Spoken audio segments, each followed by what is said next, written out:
Bonjour, je m'appelle Gülay Acar Toruk. Je suis chanteuse de chant traditionnel de Turquie, de mon Anatolie natale. Je m'appelle Leyla Soldevilla, je suis contrebassiste, compositrice et arrangeuse. Je suis Lucie de Saint-Vincent, pianiste, compositrice et directrice artistique de Triton.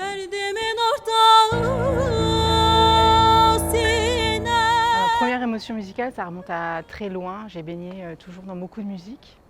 Mais une très marquante, en fait, ça a été, j'avais à peu près 10 ans, concert de Michel Petrucciani au Palais des Congrès à Perpignan. Ça, je m'en souviens, ça a été hyper marquant en fait parce que j'avais pas encore du tout la notion de ce que c'était le jazz ou l'improvisation. Et là, pour moi, ça a été une révélation. Tout d'un coup, je me suis dit, tiens, vraiment ça, qu'est-ce que c'est, qu'est-ce qui se passe? Et j'ai vraiment envie de faire ça.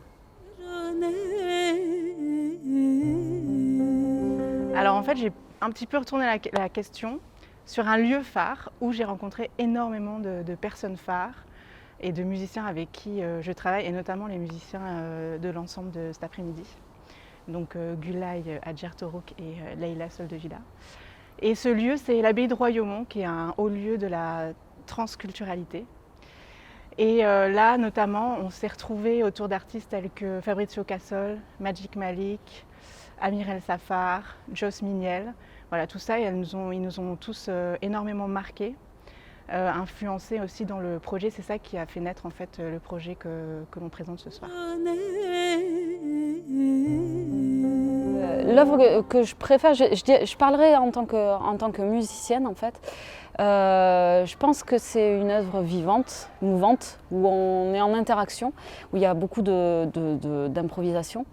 Et je pense que ce qui est intéressant en tant que musicien, c'est d'apporter chacun sa touche et de créer ensemble en fait, avec des musiciens qui sont polyvalents, donc qui traversent différentes esthétiques culturelles et qui sont à la recherche de compréhension les uns des autres, et on essaie ensemble de faire une œuvre collective. Donc je pense que c'est à l'image du projet, c'est important. Les publics que j'aime et que nous aimons dans ce projet-là, c'est évidemment tous les publics, sans distinction ni de genre musical, ni de culture, et même au-delà des générations, parce qu'on s'est rendu compte que, surtout à travers les ateliers, que les émotions qui sont portées par les chansons, les musiques que nous interprétons, touchent tout le monde, au-delà de toutes ces distinctions.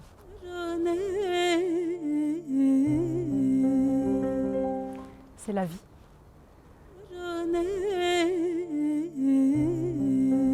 Il y en a beaucoup, mais dans ma musique de chœur et les chants traditionnels, ce sont les compositeurs anonymes, les chanteurs, enfin, qui n'en sont pas, les gens du peuple, qui ont dit qu'ils brûlaient des chansons. C'est-à-dire, sous le coup d'une émotion, une chanson sortait, se consumait à l'intérieur et sortait spontanément.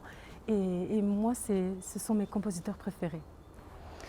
Je répondrai Wayne Shorter, parce qu'il a un son qui me touche exceptionnellement, et je trouve qu'il fait un lien entre le jazz et la musique classique qui est merveilleux.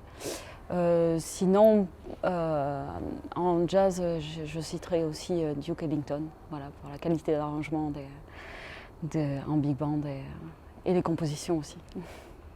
Un compositeur phare qui accompagne tout le projet de Triton depuis le début, c'est Jean-Sébastien Bach, et qui m'a accompagnée aussi sur toute ma vie musicale.